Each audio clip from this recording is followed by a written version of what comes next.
Smiles. So we're going to go in 5, 4, 3. Hello. Woohoo! Hello, we're back. Oh my goodness. What episode are we again? 48. 48. Yeah, 48. Wow. Oh my God, it's my age. Ooh. We should do something special for 50, I think. Oh. Yeah. Yeah, maybe we'll do it from a I bathhouse. think we can flesh out. No, bathhouse are closed, huh? That sucks. Yeah, those. Remember Palm those? Springs Resort, clothing optional. Oh, yes. That works. I know CCBC's over. We'll find out from Nate. Yeah, so our guest is Nate from Palm Springs. Hello, Hey, Nate. Well, Hey there. and before we jump in tonight, those of you who've been watching may notice some changes, and I guess the word is evolving. We're down a couple elements, and we'll be looking to add our numbers back up at least by one. And so stay tuned for changes. Things change. And another change that we like to try, this is going to be an experiment, is we're going to, instead of just everybody talking all over each other, we're going to take turns being a facilitator. And so tonight I'm the guinea pig facilitator. So I will be letting folks know who's speaking. And so we're going to try just school, classroom style. If you no, not that classroom, Vito. This classroom. Raise your hand. Hi, if you want to talk, and then I will facilitate the discussions, and the more animated, yeah, right. If you have something logical to say and you can do that, I can't do that. Then you can do. I can't. No. Oh my God. I can roll my tongue though. Can you roll your tongue? I can't do that. Okay. But I do have a widow's peak. Wait, no, I don't. No. Don't you have to have hair for that? Anyway. So that's enough housekeeping. As a facilitator, I hand the show over to Vito to introduce the guests that you brought to us tonight. Go, Vito, go. Cool. Well, hey, Cool. this is Nate. Oh my goodness. I've known you for 20 years? Yeah. I was thinking about that the other day. It was through Kenny, right? Mm-hmm. Yeah, that's right. So. I totally forgot about that. Through my buddy Kenny, who's no longer with us. And I asked Nate to be on the show. This is a show. The podcast, because he facilitates renting in Palm Springs, renting homes.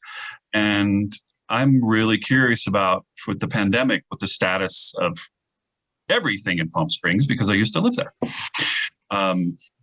So that's cool. That's what I want to talk about.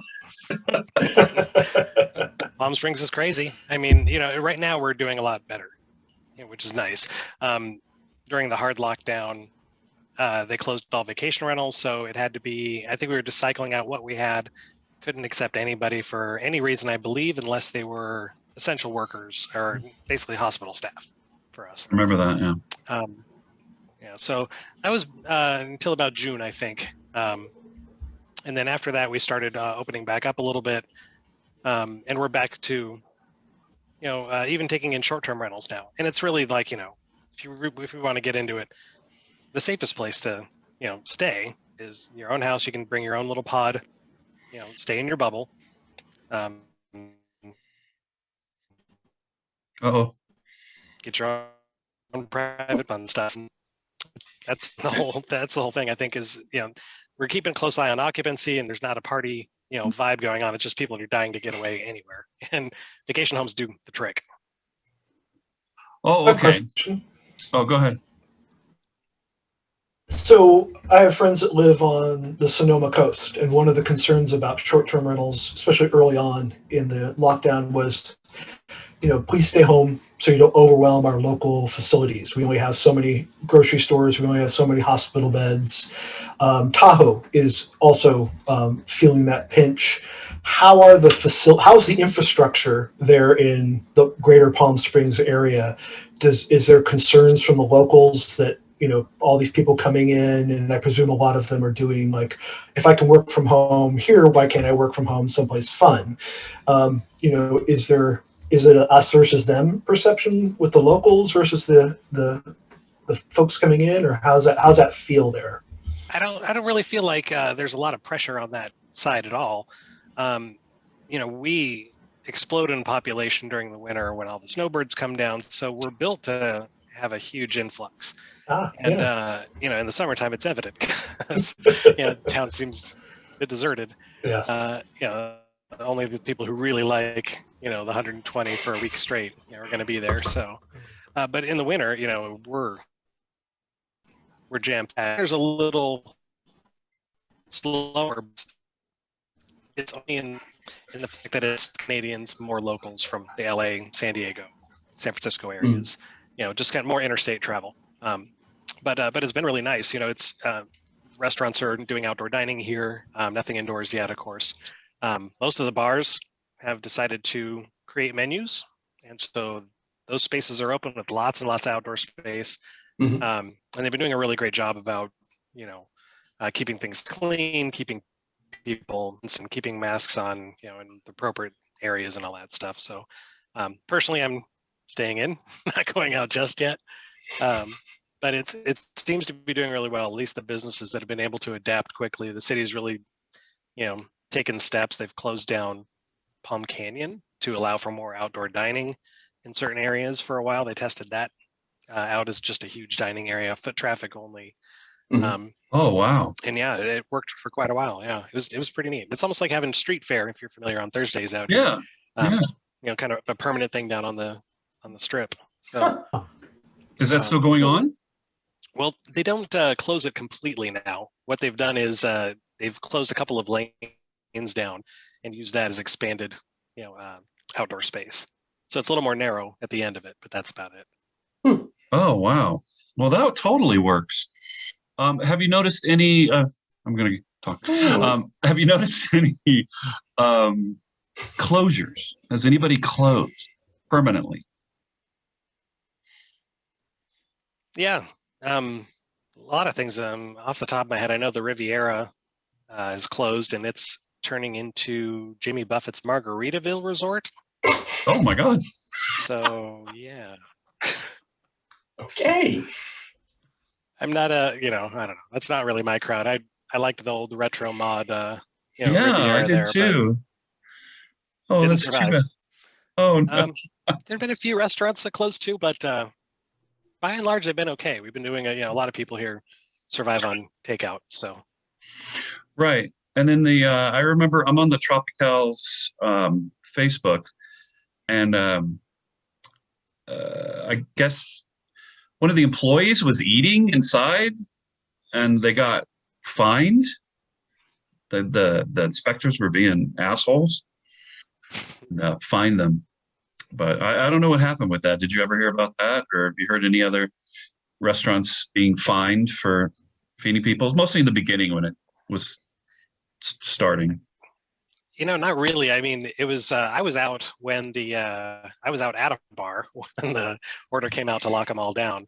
I was at Toolshed, and they were holding on to the last minute because we'd already kind of been ushered out of where was I at the Eagle, I think, prior to that, down on Arenas, and they're like, "Yeah, we're gonna stop serving here because of this," and people were making phone calls and just like, "We're not ready yet," and went down to the Toolshed, and all the same the whole night. crowd. Yeah, the Oh, whole wow. crowd, like we all bar hopped right over to the other one. That got shut. And that was, I mean, there wasn't a whole lot of testing, the leniency or anything like that. Most everybody just did what they had to do. And the only ones I wonder about are the places I don't go into often, like Palm Canyon Roadhouse, kind of like the biker bars and stuff. I wouldn't know. But I'd seen that might be the crowd where they'd push the limit a bit. What about the Toucan? Is the Toucan still going? I don't think they're open. I don't think they were serving food. I was going to I say, live it's right like, across the street. I should know. is the tool shed doing nachos or something? I mean, what are So they? yeah, they've opened up their back area. I think they might even have like a catering thing coming in, to kind Oh, of okay. help that along, or even barbecuing out the back. I know Barracks got away with that. And I know Black Book on Arenas already had a kitchen going, so yeah, they're still serving. And I think a lot of the Arenas bars were kind of just, going to the local spots around and having it catered. Oh, okay. Chill Bar's got a big spot. They don't have I don't think Chill Bar has a kitchen anymore. They turned that into that other private club, Scorpion Room, I think they called it. And anyway, yeah, I think they just keep having restaurants come in and cater, and that's how they're going. It's working. Oh. It looked busy as I drove by tonight. Wolf, do you have any questions? And I was Oh, going to sorry, ask Clay. about the barracks, but you already covered it. and Nate, you're saying all of this is outdoors? Mm-hmm. Yeah. Okay. Yeah, they've like on Arenas as well. They've they had Arenas, and the part of Arenas that juts across Indian and into Palm Canyon, that was all shut down for like Lulu's outdoor dining as well. I think it's Zen Bistro is right on the corner there. They expanded into all that, so that's there is no vehicle traffic there right now on that whole strip of Arenas. That's where I used to live, was behind Zen. Yeah. Yeah. So that's the way that part is right now. That's all completely shut off. So Arenas has also got, Chill Bar, I think Street Bar. They've all got like sections of the lane down the middle of the road kind of thing. So the climate isn't about temperature. That's not an obstacle to dining out. So it would just be the rainy season, I suppose. And when is that for Palm Springs? Well, we had our 2 days last month. Yeah, not really. We might get lucky and get one more. We don't know, but Hmm. So celebrate that. Yes. But We with love the it. lower income, and then when the 120 hits, which was brutal, that's going to be, they better be saving their money, basically. They needed to save money before for those 3 months. Now they really have to save their money. Yeah, All their and income is down. it should be very interesting, though. I think that after the the lockdown restrictions were kind of eased a bit, and if they continue to be, we'll start seeing more and more travelers. And even in the summertime, we've seen less of a dip in our off season. It's not as severe as it used to be. I mean, the entire 818 crowd that comes out to visit here, it's almost always summertime guests. That's their thing. They're heat seekers. Mhm. They come out here and just love to bake in the sun for a weekend. So, and that crowd's growing a lot. So I feel like, more and more businesses are staying open in the summer rather than, doing the little, see ya in September kind of thing. But yeah, it seems to be less and less. So the rebound so far has been very strong. And Okay. I feel like it should be an interesting summer. I don't think we're going to tail off into the low off seasons like we used to see. I think it'll be pretty busy as long as, numbers keep trending the right way. If nobody else has a question, I do. You mentioned the Canadians dropping off. Are you aware of what percentage of the peak tourist season that they were? I ask because a friend of mine knows someone who owns a condo there, and his entire season was all Canadians. So Yeah. his condo's been empty from the beginning of all this. And being Californians, they've been taking advantage of that, going down and spending time working from home remotely there. But I was just wondering how, is that like 10%, 20%, 40%? Do you have an idea? I mean, I used to run the reservations department at my vacation rental company here. And I can tell you, January, February, March, that's our bread and butter. I mean, wouldn't even make that much money off of a monthly rental in a condo in Palm Springs because the rent's not that high comparatively to like a luxury house, which we also offer. And, just for a weekend, could make more than a whole month's worth of condo. However, I know that, that was bread and butter. I know that we brought in the most money in those, months, and we'd rebook them for the following year, that year. While people are in town, they're looking around at the next place they want to stay. There was always high demand, and it's largely Canadian. Anywhere that has really cold climate. A lot of English. Folks from the colder climes are always getting away from winter here. So, yeah, I think it's a tough hit. I'd want to say like a good 35%. Okay, yeah, that's a huge margin. It's big, yeah. But did the Canadians come down? They probably didn't, right? Some. Some? Because Yeah, it was there was a huge. border closure. So, what we have done is try to issue future stay credits as as much as possible. We'll change your dates for free, kind of thing. We just want you to hang on to your booking. We'll push it to whatever dates you can manage. But unfortunately, yeah, it's been a tough one for a lot of them, and a lot of cancellations just because of the uncertainty of when it's going to happen, or especially when LA was a big hotspot that reflected negatively on us.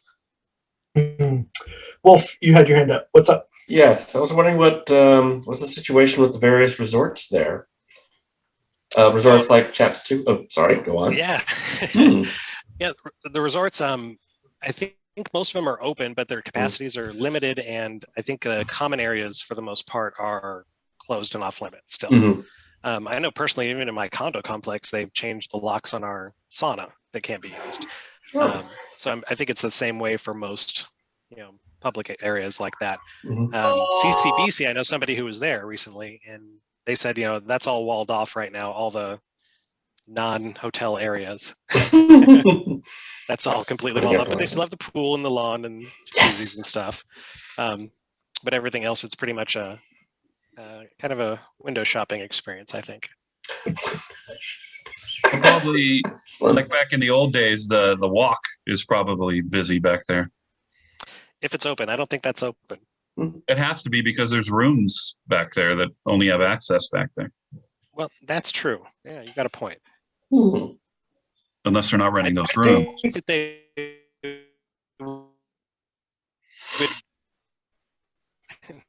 were hurting business for a little while there, and were very eager to get back open. But yeah, that's a good point. I forgot that they have those back entries along the back sides there. But I would think that they've removed any stray chairs that find their way back there and other such things. I'm sure that's been hopefully in an effort to keep themselves open looked at already. Maybe. Not that I've been back at the Walk of Shame or anything, but that's. So we'll just facilitate Vito stopping to talk about that. And well, what about or what about more standard tourist things? Like, is the tram. The tram, is the tram closed? It just reopened. Oh, okay. It's taken like maybe just this last week. Wow. Yeah, it's been closed for a long time. So I know a lot of those employees are really excited to get back at it, but I mean, also I think capacity is limited on it right now, and the lines were already long before. So yeah, they were. Should be interesting. Wow. Gosh. Uber and Lyft still going strong there?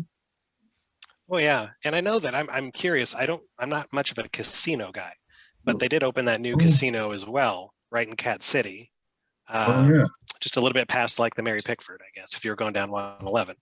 I haven't seen it. I've heard it's really, really nice, but I'm not a casino guy, but I understand that's open, and most of those are open with kind of, I guess, different arrangements in their machines and things to keep better distancing. But yeah, I don't know. I know that it was really strange to see a casino open right in the middle of a pandemic. Like, to sell it to people. Come check us out. Yeah. Well, kind of circling back onto the Canadians, I know of people who have been able to cross the border in both directions during the border closure.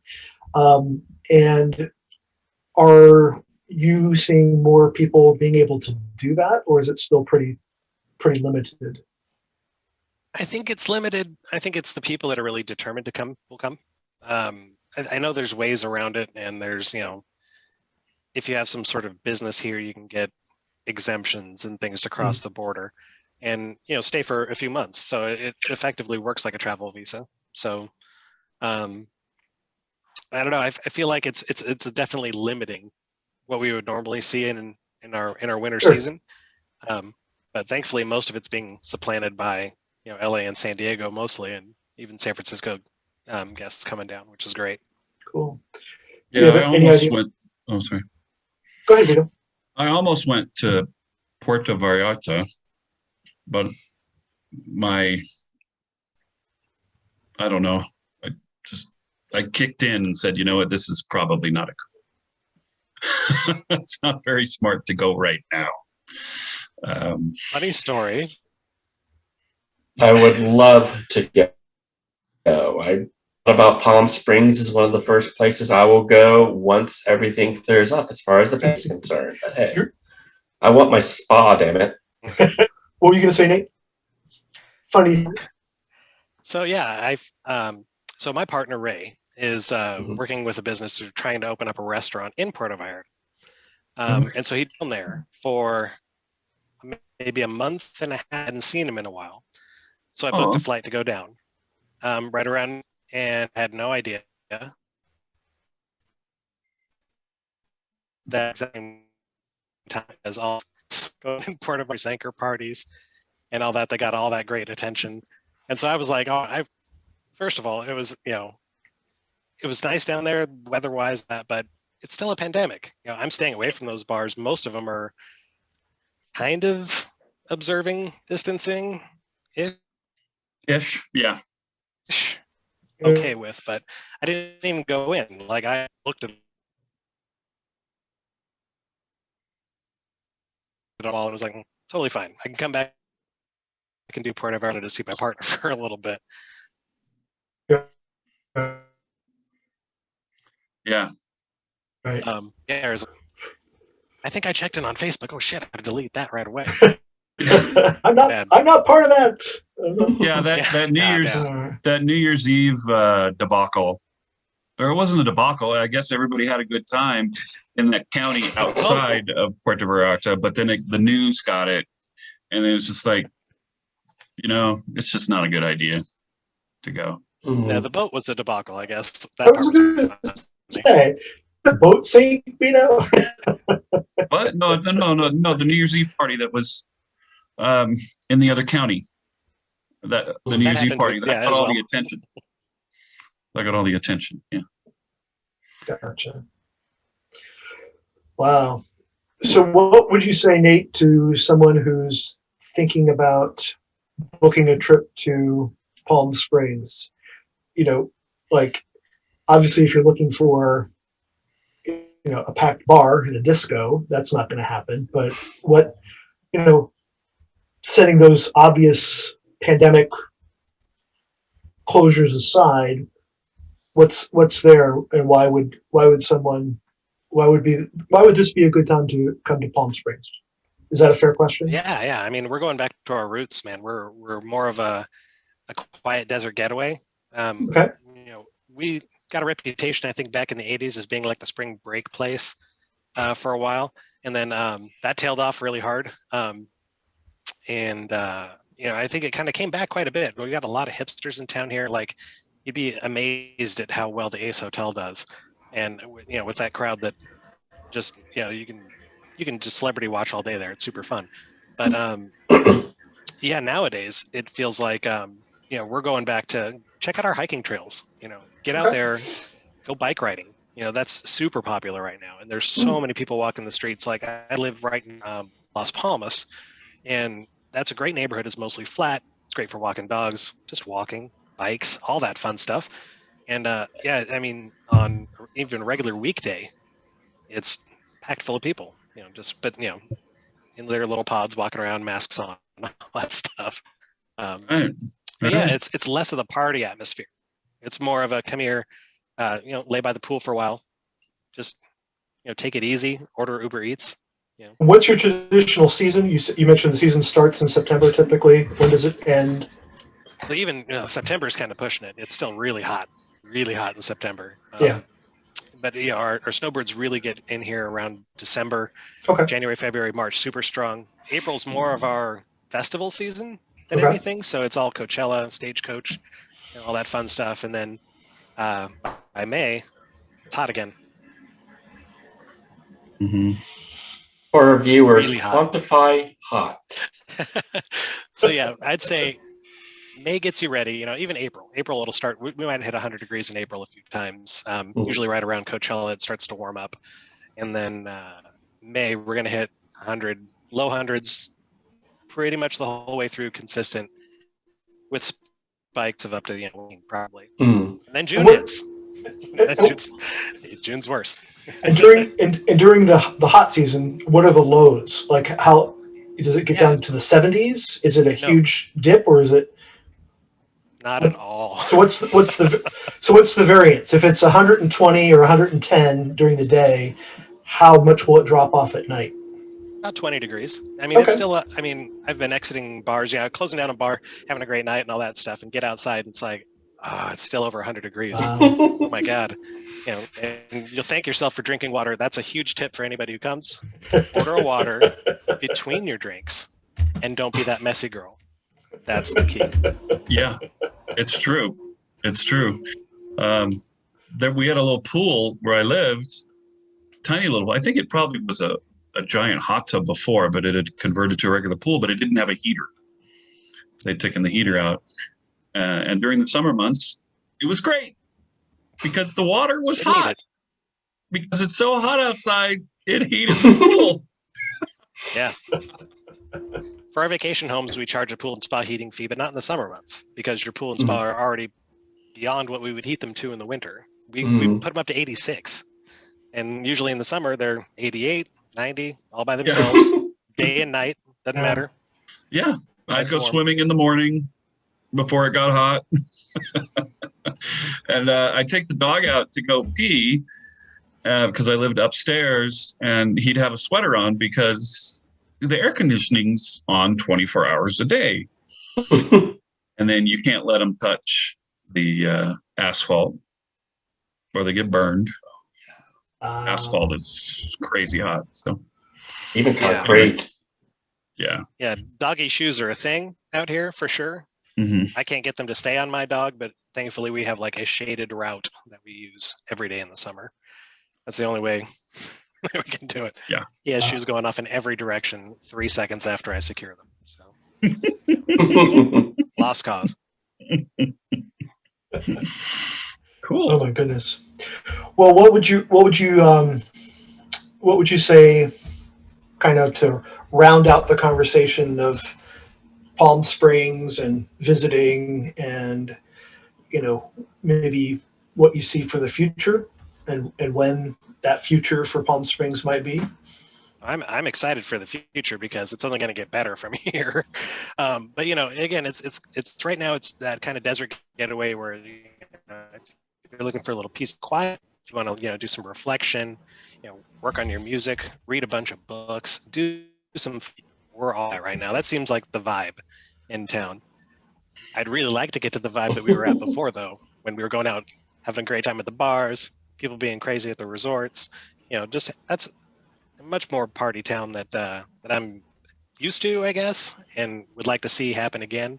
Nothing quite like an event weekend in here, and all your friends are in town for something or other, and oh, cool. It's a good time. All right. Yeah, I'm upset I didn't go to the EDM festivals because they look like a lot of fun. Yeah, no Coachella this year either, so at least not in April. I'm not sure if they've decided against October or not yet, but we'll see. All right, cool. Well, thank you for that very much. I was curious what's you. going on. Whew. Well, that was informative, and I've been to Palm Springs in the middle of the summer on accident. Well, not on accident, just happenstance. I was helping a friend pack up his parents' house in southern Arizona, and drove in through the mountains and decided to come back through Palm Springs just to change of scenery. And I thought, okay, it's hot, whatever. And I had no idea. It's brutal. In June, July. Oh, I've been there during July. I know what it's like. Yeah, and I was like, I didn't mind visiting for the weekend or whatever. Like I was like a hot seeker, whatever you called it. Heat seeker, what did you call it? Yeah, heat seeker. Because it's fine for a weekend. It's fine. It's just a thing. It's like a novelty. But when you're 120 a day and it doesn't stop, it's brutal. Absolutely brutal. That's why most people have two homes and they go and they come back. All right. I'm cursed with this Irish skin. I burn in like 10 minutes out here. No joke. 0 to crispy, 6 minutes. I'm right here with you. I have an Italian side. It's faded out now, but that's the Germanic side. Italian, not so bad. So, I can get really dark. oui. Yeah. All right. Well, speaking of the future, this was a topic that came up. We're wondering about, and you can certainly, Nate, jump in on this in terms of Palm Springs or the world, but what do we see as our little group here? Vaccines' potential impact on the world, not just for travel, but just day-to-day living. Anybody want to raise their hand and jump in on that vaccine impact? Go, Vito. Well, first, it looks like in Utah that I'll be able to get my vaccine starting March 1st. Oh, Interesting. Nice. awesome. Because People don't want it. my BMI is over 40. So I'm okay. mega morbidly obese, apparently. Super mega morbidly And obese. it's part of the list. It's like, diabetes, it goes through immunity suppression, blah blah blah, and it's like BMI is over 40, but it's not in California, but in Utah No, they have it on there. Just so. FYI, that's going into some of the county calculations. Actually, it's the state. Yeah, so over 40, but not as soon as March, as far as I know. That's still out there. So because it's 65 starting March 1st in Utah, and then it was going down the list. And I checked California. California isn't like that coming up. So I'm 43, 42, 43 BMI. So I just made it. So I'll be able to get the shot. Bill and I were laughing. Bill and I were laughing about, we're not that BMI, so that's not going to be the way, But and it's interesting too because every county is a little bit different. So like I'm in Alameda County, they're still doing 70 plus. Contra Costa County was able to jump down to 65, and they're not the only county that's there. So it's very different where you are, and a lot of it has to do with, well, the big thing is supply. Mm-hmm. But if we were to believe the numbers coming out of Washington, the supply is bought and paid for. It's just a matter of getting it produced and distributed. And now that all these crazy winter storms are over, more of that, there should actually be a backlog of it, apparently. Mm-hmm. So be interesting. I'm pretty on top of it because now I'm watching the news. I had stopped watching the news because, anything with T-Man, it was so depressing. Oh, they're taking away that right. They're taking away from this people. But now it's like, hey, I can watch the news again and not be depressed. Anyway, let's go back to the topic. So quiet. It's wonderful. That's okay. So Nate, what are you hearing down in your area in terms of the anticipation about the vaccine, not only its rollout but its future impact? Oh, I myself am super excited. I can't wait. I know I'm not going to be anywhere near the top of the list, unfortunately, but I feel like the general feeling out here is a lot of the people I work with, of course, it's kind of our job to come in contact with people, but we're not exactly essential workers. And a lot of people that work in and around my industry, I know have gotten sick, and they don't want to keep having to take a couple weeks off of work.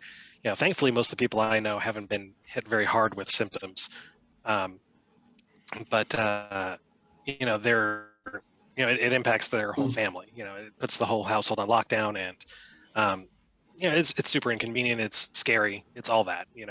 So I believe that this is really going to help. I feel with a lot of the anxiety that comes along with just day-to-day life, I guess.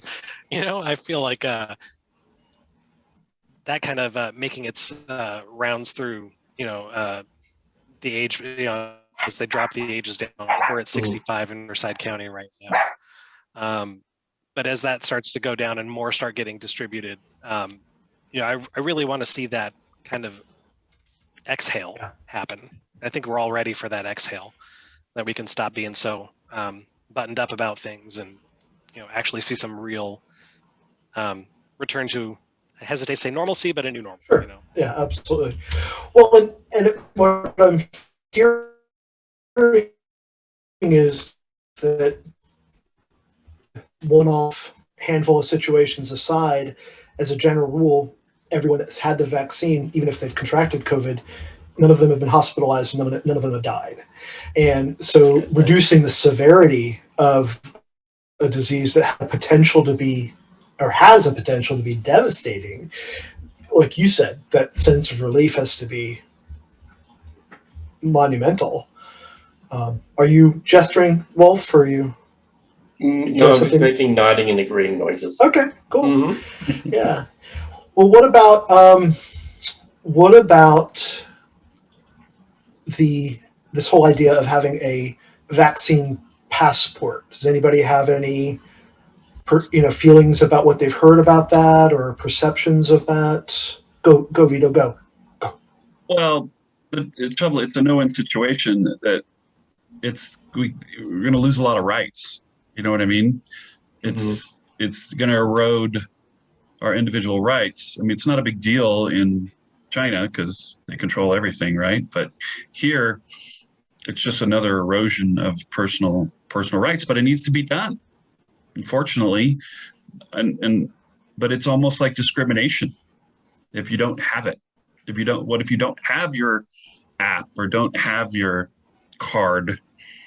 That means you can legally be discriminated. So, concern. Well, that's certainly one popular fear that's out there. I personally feel like anytime you use the word rights, if you can't pivot and talk about the responsibilities that go along with those rights, you're only talking about half the story. And so, yes, I think there is a potential for those things to happen. I also feel that we, especially in a democracy, have responsibilities that we haven't emphasized as a society for a long time. And I honestly feel that this is an opportunity for us to embrace those and include, anytime, that's sort of my mantra now. Anytime I hear anybody talk about the rights, I want to stop and ask them, well, what about the responsibilities that go along with that? And so, if you, to that end, if you felt that, let's say let's say you're too skinny to get the vaccine, and you're too young and you're too pretty, and so you can't get the vaccine, and so you're not going to have the little app on your phone that says, boop, I'm good, your vaccine thing. Would that be your sole interpretation of that your rights are being trampled on because they haven't yet gotten to you? Or would you be able to take a step back and look at, all right, well, I'm lucky enough not to need it as soon as these other people, and so I can continue to do all the things that we need to do as a society to stop the spread or limit the spread until it's my turn. Would you be comfortable with that? And I'm not picking on you, but since you brought it up, you. Yeah, absolutely. Okay. Yeah. All right. I'm just thinking. I'm just thinking as overall, as in sometimes I play devil's advocate or try to get conversations moving. But yeah, I just it's just concerned about erosion, really, erosion. Somebody might sort of a slippery slope, stuff like that. Yeah, just a concern.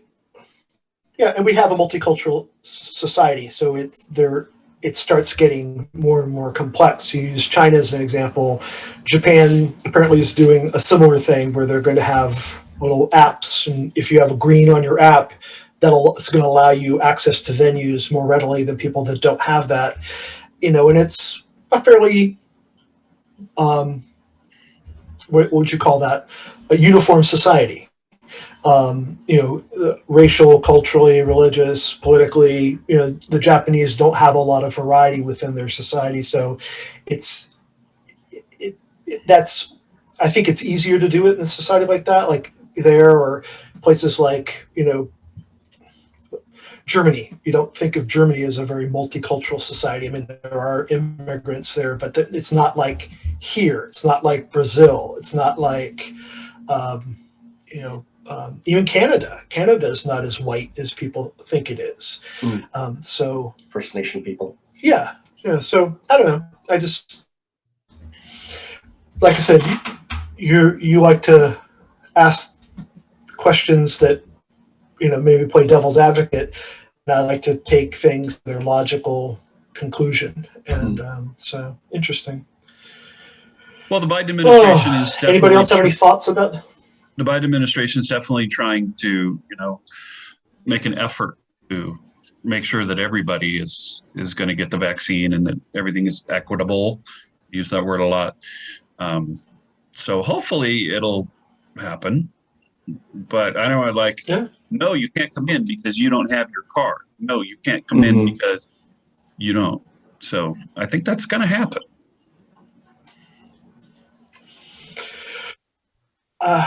No. Got one. Let's see. For me, so long as I know that there's a light at the end of the tunnel, I don't mind having that sort of restriction placed on me. Plus, I don't want to go out to the East Coast, visit my family, and bring something I don't want with me in order to visit them. I mean, they're in their upper 70s. My dad just turned 80, so I understand the responsibility with that. It also helps that we have an administration that's competent now. Right. But like you want to go visit them, right? And then you have your app or your card, you got your 2 shots or 1 shot if it's Johnson & Johnson, maybe, right? And then you get on the plane and you go and you're like, look, I got my shots. So that's what the world is going to be like, right? Well, what do you think that having your shot is going to allow you to do? Is it allow you to travel without a mask, are you saying, or travel without quarantine? What specifically? Just being able to travel. I still wear a mask if I were traveling. Comfortably, like at the tool shed. Like I go to the tool shed, and they're going to be like at the door, okay, you can be in the patio, but if you want to come inside, you have to prove that you've had your inoculations. Right? Isn't that what it's going to look like? I'm not aware. Well, I'm not aware that there's any place that says if you're vaccinated, you don't have to be masked or socially distanced. No, I that's going to be around. I get that. I'm saying, what's it going to look like next year? Well,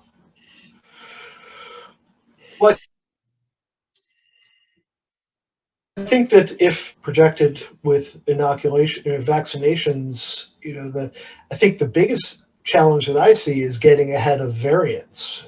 I'm with Wolfie. I think that we do have a competent administration, and I do believe that we are going to escalate, increase the number of people getting vaccinated and all of that. It's just that, my friends that are work in the travel industry that fly, you don't see masks on the East Coast. So you've got these COVIDiots that are spreading everything, the current versions, all the variants, everything. Can we vaccinate ourselves ahead of that? And there's some question as to whether or not we'll ever have an effective herd immunity. And I don't know if anybody here has heard this, but there's a lot of scientific thought that says this could just be one of the coronaviruses that rolls into the seasonal flu, and that basically all the work that's going into vaccines will just go into annual flu shots. And, and if that's the case, then it sort of pulls the rug out of any fear that you might have, because at that point, if it's ubiquitous, what are you going to do? So take a step there are back. other possibilities besides. What are you talking about? Are you East Coast people not doing what? The entire East Coast of the United States is basically a mask-free, COVID doesn't exist wasteland, especially in the South. Really? You go to Florida. Yeah, people in Florida, people in Georgia. They're not following any of the guidelines. Virginia, Alabama. Sorry. It's crazy. Well, how are there? I was talking hospitals? to my parents earlier today. Hello. We'll finish. Hello. I was talking to my parents earlier today, and they were saying they were going out to the restaurants, and hardly anyone was wearing a mask. The tables looked like they were socially distant, but not quite. And for them, it was a very uncomfortable experience. What was your question? Yeah, that's going down. That's happening. That's not how it is. And so your in question, Utah. Vito? Yeah, Certainly that's not good. in Oregon. That's good. You were asking about their hospitals, Vito? Yeah. So are there hospitals overflowing, or is it just? I don't get it. I think the percentage of people that have been infected with COVID is still like in the low double digits. Like, is it 10 to 15%? Anybody heard any differently? I don't know. But the incidence is still relatively low. There are enough people that don't know anybody that's gotten sick. And for a lot of people, that's all that matters. They don't care about what they see, the numbers, the government, the news media. And it's no accident, in my humble opinion, that these areas that we're talking about, where people are treating this as if it doesn't exist, a lot of them are Trump supporters. And there's this toxic aversion to any kind of facts, any kind of empathy, especially the young folks, the ones that we're supposed to have hope in. They're like, well, I'm young, I'll probably be fine. And that may well be true, but is your grandmother going to be fine? Is your professor at school going to be fine? Your professor's wife or husband? Again, getting back to my whole rant about you say rights, I ask you about your responsibilities, and we're sorely lacking there. So I don't know if we can vaccinate ourselves out of that kind of a conundrum. I don't know. Nate, Palm Springs, is it still predominantly the elderly, or has the influx of people made it a more balanced society? We're still predominantly an older crowd here. Yeah. And typically politically conservative or more progressive? Do you I mean, I know a lot of older boomers tend to be conservative just because they're, I've got mine, fuck you, stingy, economically, but what about their politics? I mean, are you surrounded by COVIDiots down there as well? We have our share.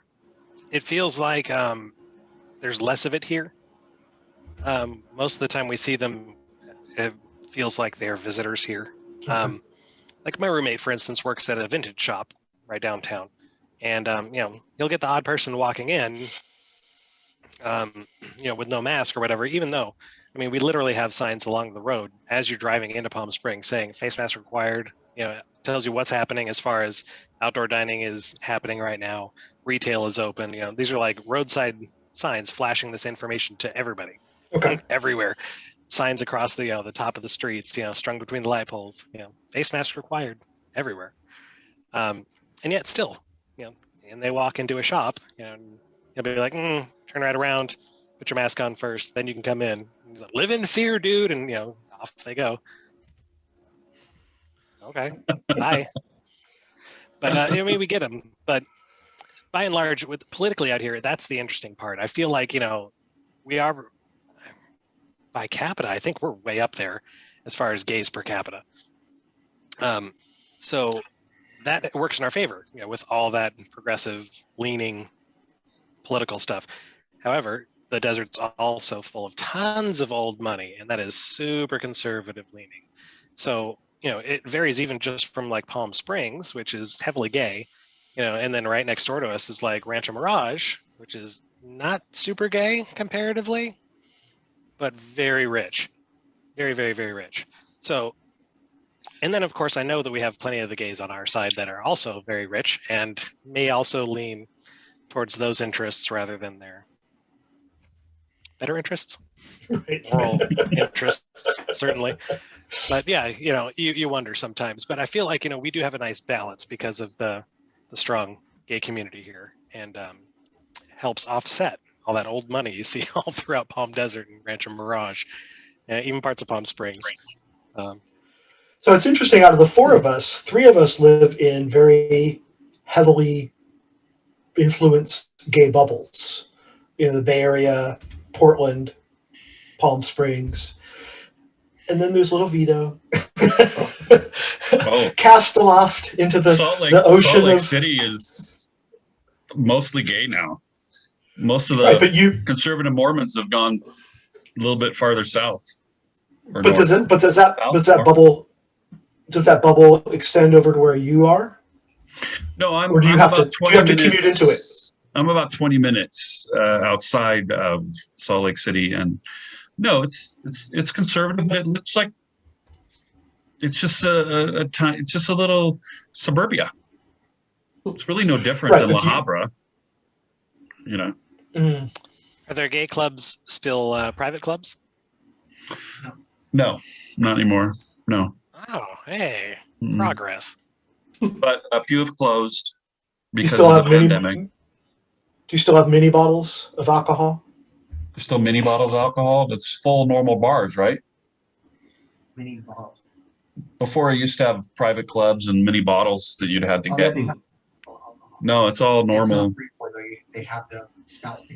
Yeah, it's all normal here now. All right. Except for the gay bars that have closed. But you can't if you go or alcohol. Marching their way into the 20th century. Any final thoughts on vaccines before we meander over to a new topic? Anyone? Bueller, Fry?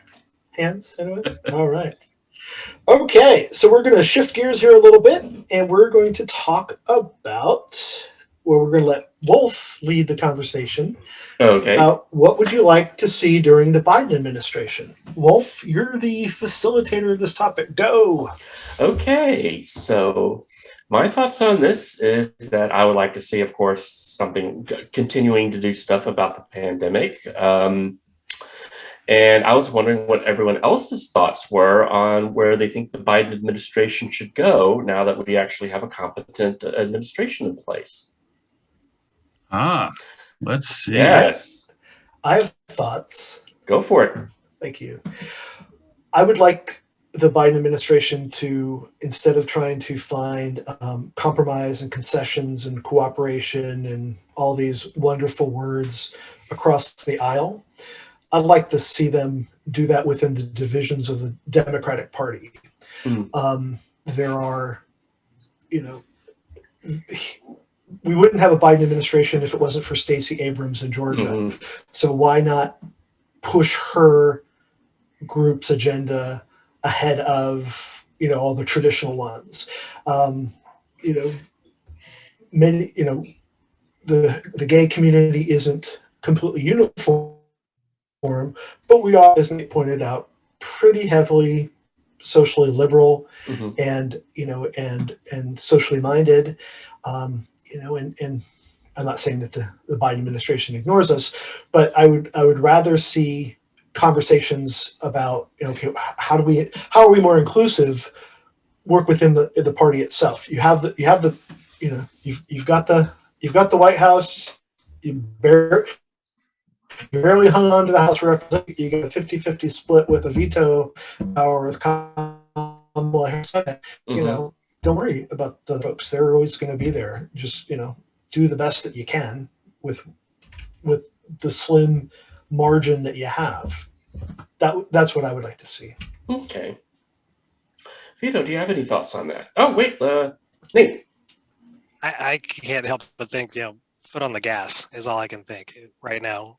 We don't have much guaranteed, past 2 years from now. So I really feel like it's a unique opportunity to, absolutely, as Clay said, to strengthen their own party right now. There is a division, whether a lot of people figure it out or not. There's that kind of traditional centrist look that a lot of the Dems are leaning into, and then there's the progressives that are leaning the opposite way. The younger kids right now, I mean, that's 100% on like the AOCs that are, lighting, newspapers and headlines on fire with what she's doing. She's great, and she's doing such good work. That needs to be thrown in, even more of a spotlight and make even more of an effort. I feel like embracing that side and strengthening us now is a perfect time, considering the huge rift that's happening in the other party right now. And I think I even read an article today about how 40 it was a high 40 percentage would 46. leave the GOP. Yeah, would leave the GOP for a Trump party. That's incredible. And hey, get going, girl. Like, let's see it happen. Like, whatever we could do, because if we're strengthening at the same time that they're fracturing, that could lead to such, hopefully not enormous. I mean, I don't even want to get my hopes up for enormous change, but just non-obstructionist change. Great for a minute, So, yeah, I'd love to see more of the reaching out of the more establishment Dems like Biden himself towards the younger side of things. I'm super excited about guys coming up like Ro Khanna here in California. I love, that Kamala is, our beat. That's great. But yeah, I mean, this is a really interesting time considering what we're seeing coming out of the other party. Put your foot on their neck while you can. Don't squander the opportunity, which is sort of par for the course. I don't understand why we don't get more aggressive and quick. This is going to happen fast. Personally, I would like. Oops, sorry, Vito. I think they are going to put their foot on the gas. I'm kind of looking a little bit farther down the road, and I'm really concerned because we have a two-party system. We need the other party. Otherwise, we become a one-party system. And what's a one-party system? Communism. So we need a strong at least a second party, in my opinion. One that's sane. One that's sane, absolutely. So I'm concerned that they're so wacky and wacko. We need it. It's like the fucking Democrats got to do everything. We have to do everything. It's like they're so stupid. It's like, no, the gun thing. We want people to have guns. We want people to have rights to carry guns. It's just, do you get what I'm saying? It's like we end up having to. I don't know how to articulate this. We're going to make them stronger because we need a stronger second party because that's important that we have that. So we're going to help them do that. Does that make sense? We're going to help them come up with laws that are sane so that, because I felt more like Trump's going to take my guns than Obama, and everybody said Obama's going to take the guns. Okay, Obama didn't take your gun, did they? No. Trump was leaning more towards authoritarianism and taking our guns than anybody. It's been in years. So it's like, no. You articulate it? I have a lot of trouble. Go ahead, Clay.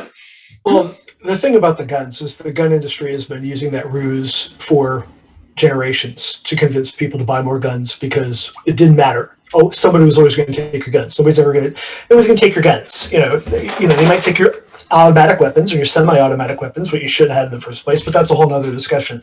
So it was just a ruse to sell guns. Every time they bring it up, gun sales go through the roof. Follow the money. But yeah, we don't want to have a single party. There's more to single party politics than just communism. But to Nate's point, if the Republican Party fractures, that doesn't leave us, that's not a bad situation. As a matter of fact, I would like to see, and I've been wanting, ever since his first failed presidential candidacy, I've been wanting Bernie to start his own party. And now, if the Republican Party does fracture and the Biden administration doesn't open up their communication and their support with the progressive part of the Democratic Party, I'd be all for that. If we had 4 significant parties, even one of them was fucking crazy, we'd be much stronger because what you were trying to articulate, you have to build coalitions. And right now there's only 2 parties, but those parties are fractured on the inside and they're falling apart. So if that all happens and it comes out and there's 4, 5, 6 different parties or whatever, and that changes all the time, welcome to European politics. They've been dealing with that forever. And and learning to compromise is something that this country really do a good job with, not just with the other side, but with everybody. You can't, it can't just be us versus them, because the Republican Party isn't uniform and the Democratic Party isn't uniform, and there's all these different groups. And so, I'd be like, yay, have it all fractured, go to hell in a handbasket. Have 5 parties, 6 parties, 10 parties, whatever. Learn to work together, people. Follow the Constitution. Let's go. Yeah, I You think. bring up an interesting. Oops, sorry. Go Vito. Well, no, you can call yourself Wulf. Talk.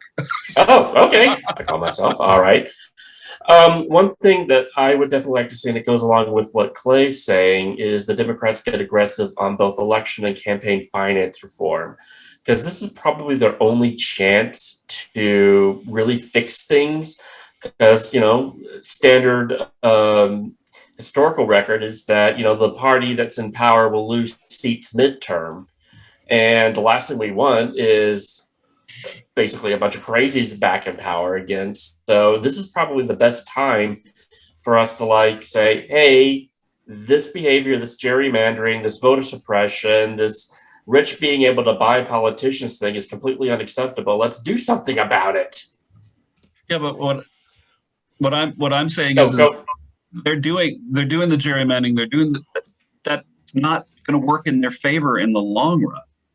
Does that make sense? Yeah. My concern also is that do we have enough time for them to basically, what's a good word for it? Run themselves out. Yeah. If that makes any sense. Well, speaking of running themselves out, we've basically run ourselves out of time. Oh, well, hey. So we're getting to the place where we need to wrap up. Any final thoughts from anybody before we go to Backscratches? Oh, I wanted to talk about the people doing their chest hairs in circles and stuff. Next time. Well, that was one of the topics.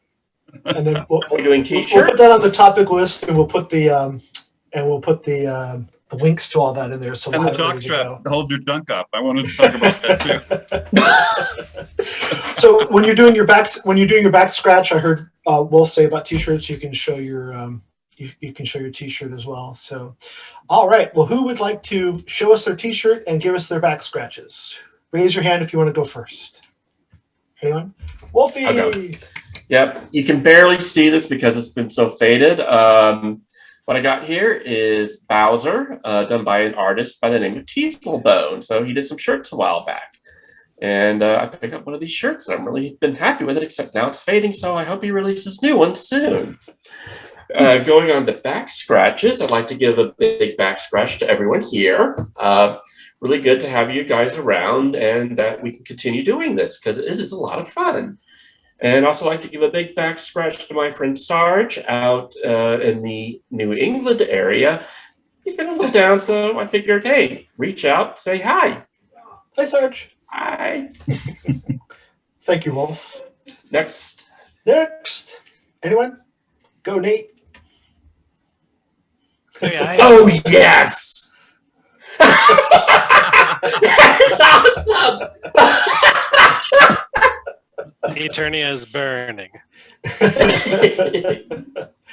Love that shirt. But back scratches, they got to go out to you guys for inviting me to be a part of this tonight. It was great, and I had a really good time. And conversation just kind of came really quick and natural. So I really enjoyed myself here, and hope I wasn't boring. Oh no, not at all. It's great. We're all still awake. You're fine. You're fine. So Vito, do you want to be our pentultimate or our ultimate? Yeah. Well, I think I wore this one before. I don't know. I definitely wore this one before. Talked about it. Did we talk about this? Did I wear this one before with the bloody? It's Winchester. Oh, Shaun of the Dead.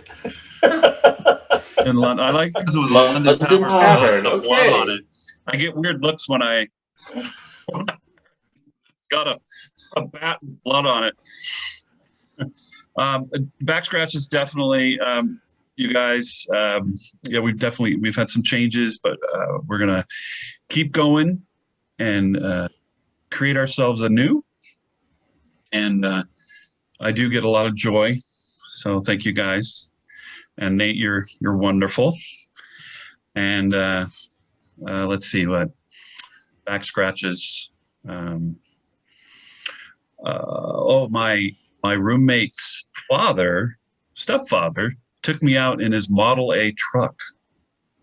So I want to backscratch him. Oh, That wow. was quite an experience. So we're tootling around this little town in Utah.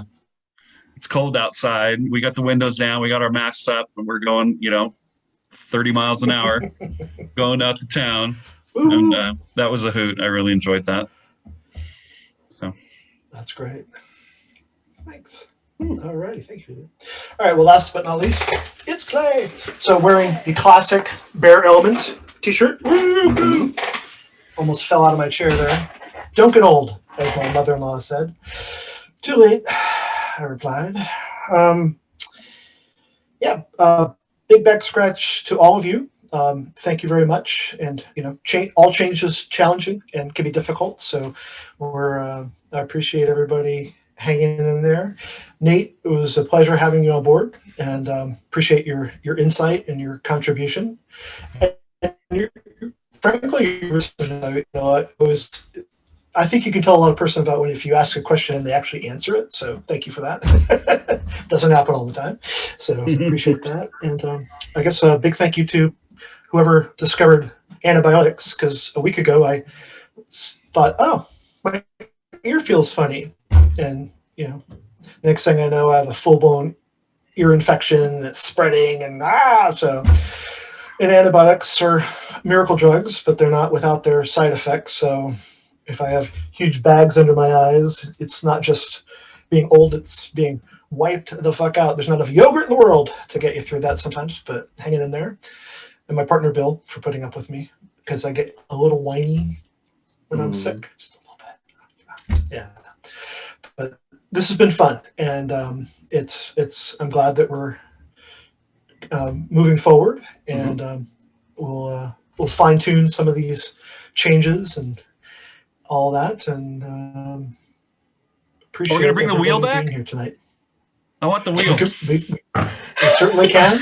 We can have segments other than T-shirts. We can do all kinds of things. So yes. So just as a FYI to our longtime listeners, we're going to be putting a little more effort off air into the podcast. And so if you have feedback for us or suggestions, let us know.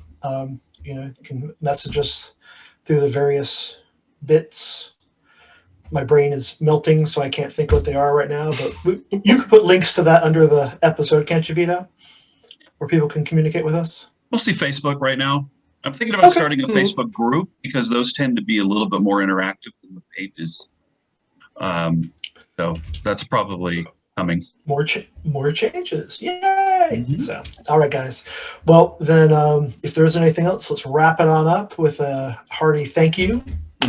And see you all next Tuesday. All right, bye-bye. Bye. Bye. Bye.